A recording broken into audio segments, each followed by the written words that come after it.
সকলকে শুভেচ্ছা মোবারকবাদ।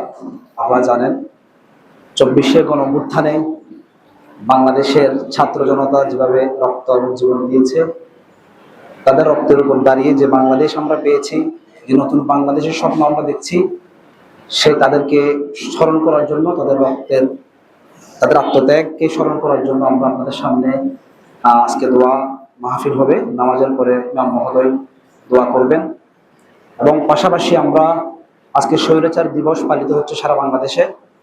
আপনারা জানেন বিগত 15 বছরে আমাদের উপরে যে নির্যাতন করেছে, যে জুলুম করেছে, শাসনের নামে যে শোষণ করেছে, সে স্বৈরাচার আওয়ামী ফ্যাসিস্টের আমলে আমরা যেভাবে আমাদের বাক স্বাধীনতা কেড়ে নেওয়া হয়েছে, আমাদের মৌলিক অধিকার কেড়ে নেওয়া হয়েছে, পাশাপাশি আমাদের সম্মানীয় যারা ব্যক্তিবর্গ আছেন তাদেরকে যেভাবে অসম্মানিত করা হয়েছে, এই দিনগুলোকে আমরা খুব বেশি স্মরণ করা দরকার।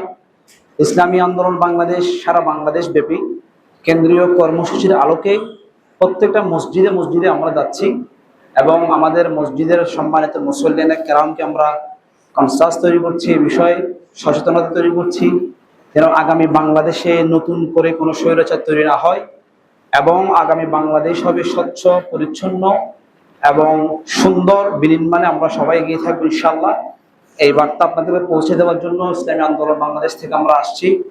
দ্বিতীয় কথা হচ্ছে, আপনারা জানেন আমাদের এই ওয়ার্ড হচ্ছে একটা সুশৃঙ্খল ওয়ার্ড। এখানে যারা নামাজ পড়ছেন মুরব্বীরা সকলে আমাদের বাবার সমতুল্য, চাচার সমতুল্য, সবাইকে আমরা চিনি, পরিচিত। এবং এই মসজিদে আমি অনেক বছর তারাবির নামাজ ইমামতি করছি। তো সবকিছু মিলে আপনাদের সাথে আমাদের একটা ভালো সম্পর্ক রয়েছে। আমরা চাই আমাদের ওয়ার্ড যেন একটা শান্তিপূর্ণ ওয়ার্ড হয়, সুশৃঙ্খল ওয়ার্ড হয়, আমরা সবাই মিলেমিশে থাকবো। প্রতিহিংসার রাজনীতি থেকে আমরা বিরত থাকবো। জিঘাংসা, প্রতিহিংসা রাজনীতি আমাদের মধ্যে আসতে না পারে। আমরা যেন সবাই মিলে প্রতিবেশী থাকতে পারি, এমন যেন কোনো আচরণ আমরা না করি আমরা ক্ষমতায় শেষ হওয়ার পরে পালিয়ে যেতে হয়। সেজন্য আমাদের মধ্যে এমন কোনো আচরণ না আসে। আমরা প্রশাসনকে বলেছি, প্রশাসন যেন কোনো ধরনের অন্যায় না করে এবং কারো প্রতি জুলুম না করে, অত্যাচার না করে, সেদিক দিয়ে প্রশাসন দৃষ্টি রাখবে। এখানে গোয়েন্দা সংস্থার লোকেরা আসছেন, আমরা তাদেরকে ধন্যবাদ জানাচ্ছি।